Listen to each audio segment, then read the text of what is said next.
Hi students, welcome back to our channel achieve excellence in commerce by Mansi Saveri. So आज हम illustration number 10 सीखने वाले हैं। बहुत ही इंपॉर्टेंट क्वेश्चन है क्योंकि इसमें पूरा बैलेंस शीट आज हम बनाने वाले हैं और ये जो सम है वो 11 मार्क्स में एग्जाम में आ सकता है। सो इसको बिल्कुल भी स्किप नहीं करना है और कैसे करना है बहुत ही सिंपल वे में मैं आपको सिखा दूंगी। चलिए, so following balance sheets are extracted from books of Star Limited. Prepare balance sheet as per Schedule 3 of Companies Act 2013 as at 31st March 2017. तो हमें यहाँ पे बैलेंस शीट पूरा बनाना है। तो आपको क्वेश्चन देखना ही नहीं है आगे का, बैलेंस शीट पूरा बनाना है। सबसे पहले आपको यहाँ पे की लिख लेना है पेंसिल से SNC। सो आपको कीज पता है SRLOLSTOS। ये जो हमारी की है वो इक्विटी एंड लायबिलिटीज साइड की है। दूसरी तरफ आप पेंसिल से एसेट साइड की लिख दोगे NNC, यहाँ पे FNLOCITCSO। ये आपको की पता ही है, आपको पहले पेंसिल से ये लिख देना है ऊपर।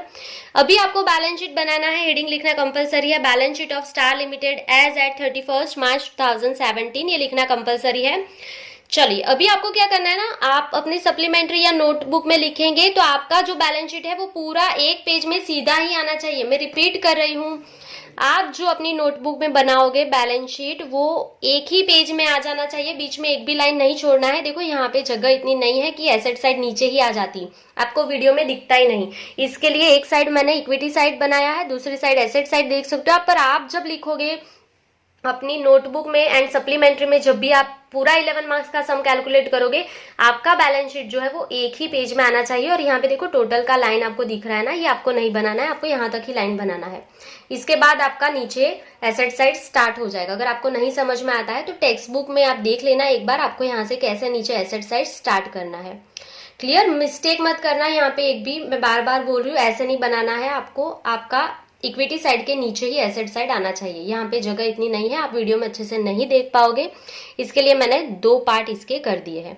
चलिए, तो अभी सिंपली आपको करना क्या है, पूरे पेज में आपको इसका टेबल स्टेटमेंट ड्रॉ कर लेना है। अभी की वाइज फॉलो करते जाना है। सबसे पहले देखो क्वेश्चन देखना ही नहीं है आपको, क्वेश्चन में क्या दिया है क्या नहीं दिया है कुछ भी नहीं देखना है। 11 मार्क्स के सम के लिए डायरेक्ट स्टार्ट हो जाना है। Number 1 equity and liability side, उसमें सबसे पहले एस मतलब शेयर होल्डर्स फंड लिख लेना है। उसमें दो आएंगे एस एंड आर। एस मतलब शेयर कैपिटल, आर मतलब रिजर्व एंड सरप्लस, ये हो गया।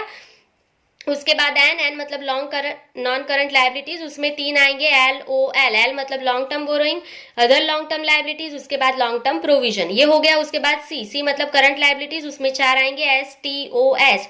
एस में शॉर्ट टर्म बोरोइंग, टी से ट्रेड पेएबल, ओ से other current liability, short term provision. उसके बाद टोटल, एक भी लाइन बीच में नहीं छूटेगी, ये टोटल लिख दिया। इसके नीचे ही आपको यहाँ पे 1 लिखा है, यहीं पे आपको 2 लिख के एसेट साइड स्टार्ट कर देना है। क्लियर, तो मैं इस तरफ दिखा रही हूँ। फिर आपको लिखना है एसेट, उसमें सबसे पहले एन मतलब नॉन करंट एसेट, उसमें एफ, उसमें दो आएंगे फिक्स एसेट में टेंजिबल इंटेंजिबल। उसके बाद NLO, एन मतलब नॉन करंट इन्वेस्टमेंट, एल मतलब long term loan and advances and other non current asset. एक भी लाइन बीच में छूटनी नहीं चाहिए। यहाँ पे आप एक लाइन देख सकते हो, वो प्रिंटिंग एरर की वजह से छूट गया है, पर आपको एक भी लाइन नहीं छोड़ना है। उसके बाद सी से करंट एसेट, उसमें CITCSO। तो ये आपको पता है, यहाँ पे यहाँ से देखना है नॉन करंट इन्वेस्टमेंट, यहाँ पे करंट इन्वेस्टमेंट आएंगे, 3 लाइन छोड़ दो। यहाँ पे second last long term loan and advances, यहाँ पे short term loan and advances. Last में अदर नॉन करंट एसेट है, आपको अदर करंट एसेट लिखना है। बीच में तीनों आपको फिलअप करना आता है। आई से इन्वेंटरी, टी से ट्रेड रिसीवेबल एंड सी से कैश एंड कैश इक्विवेलेंट। ये पूरे पेज में आपको जितनी जल्दी हो सके उतनी जल्दी लिख लेना है। आपको एक भी इंटरचेंज नहीं होना चाहिए, आपका एक भी कीज ऐसा का ऐसा नहीं होना चाहिए कि ये इन्वेंटरीज नीचे चला गया, ये ट्रेड रिसीवेबल ऊपर चला गया है, ऐसा कुछ भी नहीं करना है आपको। जितनी प्रैक्टिस करोगे उतनी जल्दी ये लर्न हो जाएगा। कोई भी सम होगा 11 मार्क्स का, ये बैलेंस शीट आपका चेंज नहीं होने वाला है। समझ गए? तो इतनी स्पीड इंक्रीज करो कि आप जल्दी से जल्दी इसको कंप्लीट कर पाओ। ठीक है, 10 बार 15 बार लिख लो इसको। आपकी पेन रुकनी नहीं चाहिए एग्जाम में। बार बार ये बोलती हूँ, पेन हमारी रुकनी नहीं चाहिए। पेपर लेंथी होता है ना, इजी होता है पर लेंथी होता है, छूट जाएगा। तो लिखने की प्रैक्टिस ज्यादा करनी चाहिए ताकि आपका टाइम वेस्ट ज्यादा ना हो। स्पीड कम हो गई ना तो सम छूट जाएगा, इसके लिए। तो ये लिख लिया। अभी हमें सम स्टार्ट करना है। देखो, सबसे पहले हमें दिया है अकर्ड कमीशन। कमीशन मतलब पैसा मिलने वाला है, कमीशन का पैसा मिलने वाला है। तो एसेट या लायबिलिटी? एसेट, तो एसेट साइड पैसा मिलने वाला है। तो कमीशन का पैसा 1-2 साल बाद मिलेगा कि जल्दी मिलेगा, तो ऑब्वियसली 1 साल में मिल जाएगा। तो करंट है, देखो नहीं समझ में आता ना तो कैसे करते हैं वो सिखा रही हूँ। तो करंट एसेट में आएगा, तो पैसा मिलने वाला है तो अदर करंट एसेट में आएगा। तो यहाँ पे हमें पैसा मिलने वाला है तो यहाँ पे लिख देंगे अकर्ड कमीशन। सो ये हमारा सम स्टार्ट हो गया। सो ये है 20,000, तो फर्स्ट इनर कॉलम में लिख देंगे 20,000, that's it. Second, land and building, तो हमारी एसेट है क्या लायबिलिटी है? तो पता है आपको लैंड एंड बिल्डिंग एसेट है, फिक्स एसेट है, देख सकते हो, तो टेंजिबल है। सो टेंजिबल में ब्रैकेट में लिख लेंगे लैंड एंड बिल्डिंग।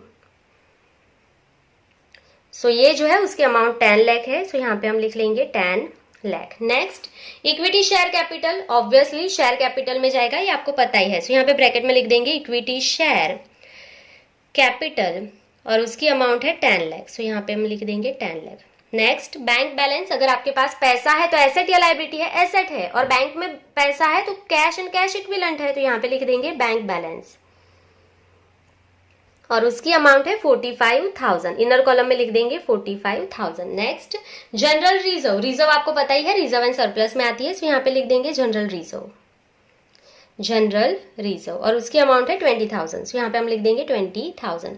उसके बाद क्लोजिंग स्टॉक, तो आपको पता ही है इन्वेंटरीज में आएगा क्लोजिंग स्टॉक, एसेट है हमारी, करंट एसेट। सो क्लोजिंग स्टॉक जो है उसकी अमाउंट है 1,80,000। सो यहाँ पे हम लिख लेंगे 1,80,000। उसके बाद है क्रेडिटर्स, तो क्रेडिटर्स जो है उसको हमें पैसा पे करना होता है तो ट्रेड पेएबल में जाएगा।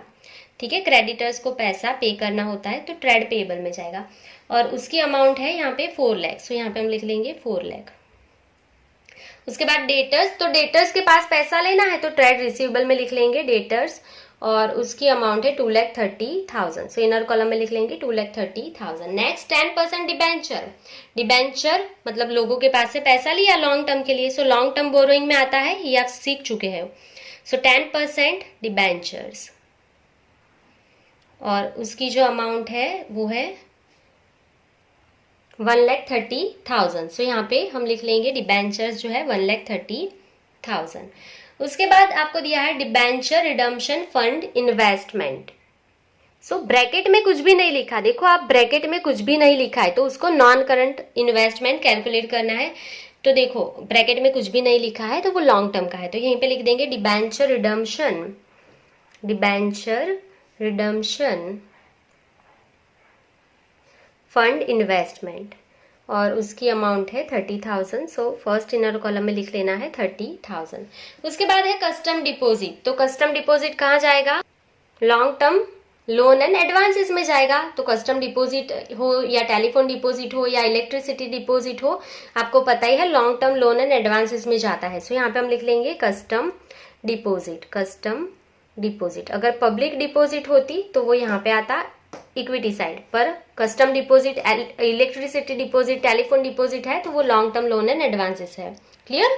चलिए, सो कितनी है कस्टम डिपॉजिट? 1,25,000। सो इनर कॉलम में लिख लेंगे 1,25,000। उसके बाद दिया है आपको ग्रेजुएटी फंड, तो ग्रेजुएटी फंड जो है वो वर्कर का होता है, सो लॉन्ग टर्म प्रोविजन में जाएगा, रिजर्व एंड सरप्लस में नहीं जाता क्योंकि वो वर्कर का है, ये सिखा चुकी हूं मैं।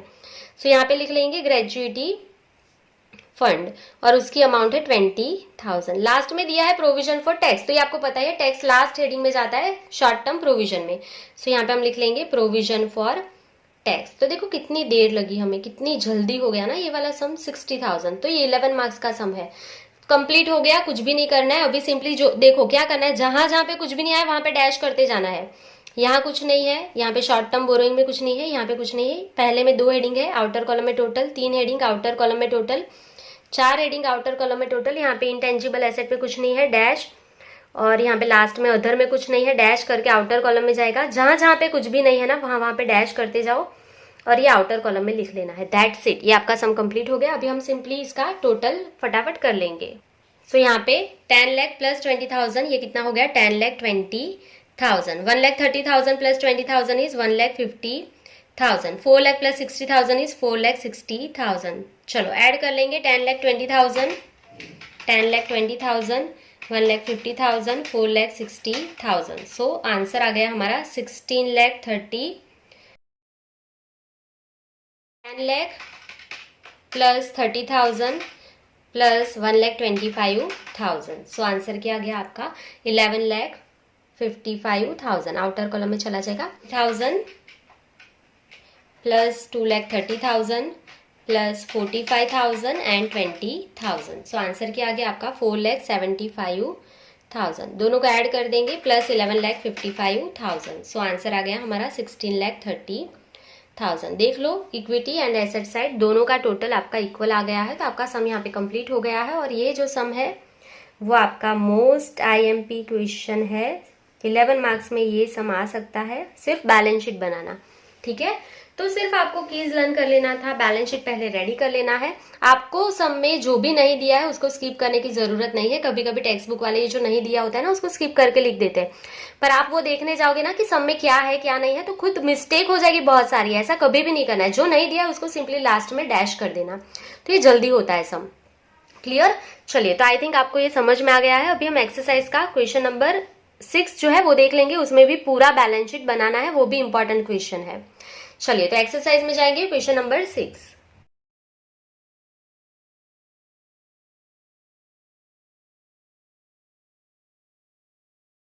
Exercise question number 6. Following balance are taken from the books of Moon Limited.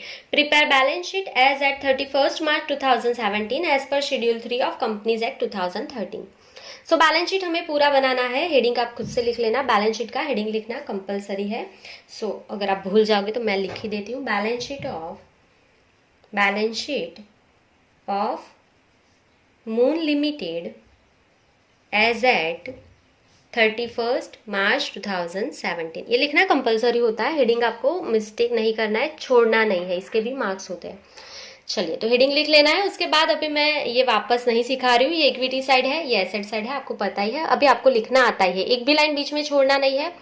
Equity side complete हो उसके बाद आपको नीचे ही एसेट साइड स्टार्ट कर देना है। एक ही पेज में आपका इक्विटी एंड एसेट साइड आ जाना चाहिए कंप्लीटली। क्लियर? चलिए, अगर आपको नहीं समझ में आता है तो टेक्स्ट बुक में एक पूरा इलस्ट्रेशन दिया है जिसमें एक ही पेज में asset side and equity side है, आप देख सकते हो वहां पे। तो मैंने इलस्ट्रेशन इसके आगे का दिखाया था, उससे आप देख लो कैसे करना है। ठीक है, यहाँ पे जगह नहीं है कि मैं नीचे दिखा सकूं आपको, तो मैंने अलग अलग ही रखा है। चलिए, तो सम को स्टार्ट करेंगे, जल्दी जल्दी अभी कंप्लीट कर लेंगे। सो इंटरेस्ट अकर्ड, इंटरेस्ट पैसा मिलने वाला है आपको, तो एसेट है, करंट एसेट है, शॉर्ट टर्म में ही इंटरेस्ट का पैसा मिलेगा तो लास्ट में चला जाएगा अदर करंट एसेट, सिंपल था। सो यहाँ पे हम लिख लेंगे इंटरेस्ट अकर्ड और उसकी अमाउंट है 30,000, फर्स्ट इनर कॉलम में लिख लेना है 30,000। नेक्स्ट प्लांट मशीनरी, तो फिक्स एसेट है, देख सकते हो, तो टेंजिबल में लिख लेना है प्लांट एंड मशीनरी और उसकी जो अमाउंट है वो 15 लाख है। सो यहाँ पे हम लिख लेंगे 15 लाख।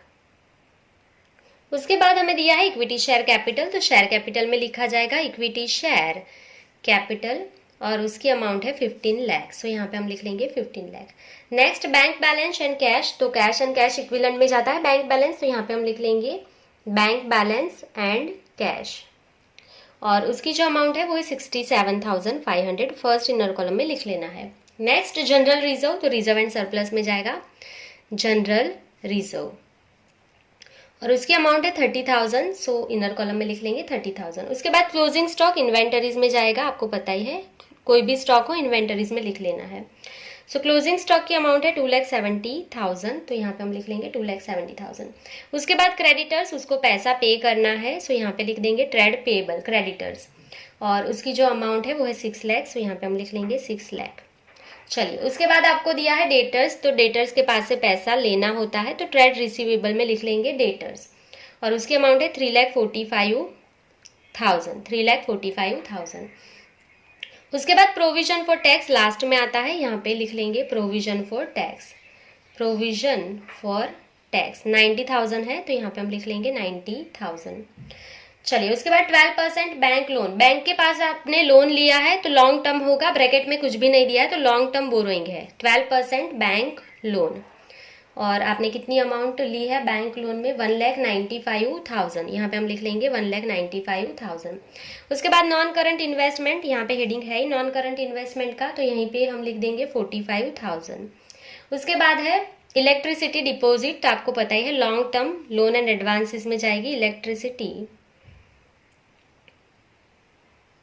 डिपॉजिट और उसकी जो अमाउंट है 1,87,500, तो लिख लेंगे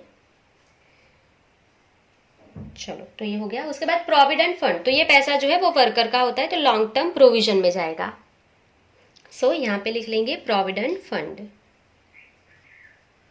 और उसकी अमाउंट क्या है 30,000। सो यहाँ पे लिख देंगे 30,000, दैट्स इट।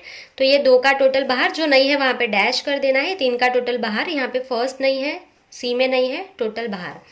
जहाँ जहाँ पे जो अमाउंट नहीं है वहाँ पे सिर्फ हम डैश कर रहे हैं और कुछ नहीं कर रहे हैं। सो ये आपको कर लेना है, जहाँ जहाँ पे अमाउंट नहीं आएगी वहाँ पे डैश कर देना है और जो टोटल आएगा आउटर कॉलम में लिख लेंगे। चलिए सो टोटल कर लेंगे लास्ट में। सो 15 lakh plus 30,000, answer is 15,30,000। 1,95,000 plus 30,000, answer is 2,25,000। 6 lakh plus 90,000 is 6,90,000। Total कर लेंगे 15,30,000 प्लस 2,25,000 प्लस 6,90,000। सो आंसर आ गया आपका 24,45,000। 24,45,000, ये इस तरफ का भी आ जाना चाहिए। सो 15 lakh plus 45,000 plus 1,87,500। So answer है आपका 17,32,500। 2,70,000 प्लस 3,45,000 प्लस 67,500 एंड 30,000। सो इसका आंसर है 7,12,500। चलिए सो जीटी दबा देंगे क्योंकि मैंने बीच में ऑन का बटन नहीं दबाया था। सो 24,45,000। तो चेक कर लो, इक्विटी साइड भी इतना ही है, 24,45,000। दोनों साइड इक्वल आ गया है। अगर आपका एग्जाम में दोनों साइड का इक्वल आ जाता है बैलेंस शीट, तो ऐसा नहीं समझना कि राइट ही है, क्योंकि अगर इसमें एक भी इंटरचेंज कर दिया तो उसके मार्क्स कट हो जाएंगे आपके। Clear? So most important question है। अगर सिर्फ बैलेंस शीट आती है तो ये 2 ही क्वेश्चन मोस्टली है, आपको इलिस्ट्रेशन जो भी सिखाया वो एंड ये क्वेश्चन नंबर 6, ये दोनों आपको कंप्लीट कर लेना है। सो आपका क्वेश्चन कंप्लीट हो जाएगा पूरा बैलेंस शीट का। सो आई गेस आपको पूरा समझ में आ गया है, कोई भी डाउट नहीं है। अगर डाउट है तो कमेंट सेक्शन में कमेंट कर सकते हो। आज के लिए बस इतना ही। Thank you for watching, keep learning.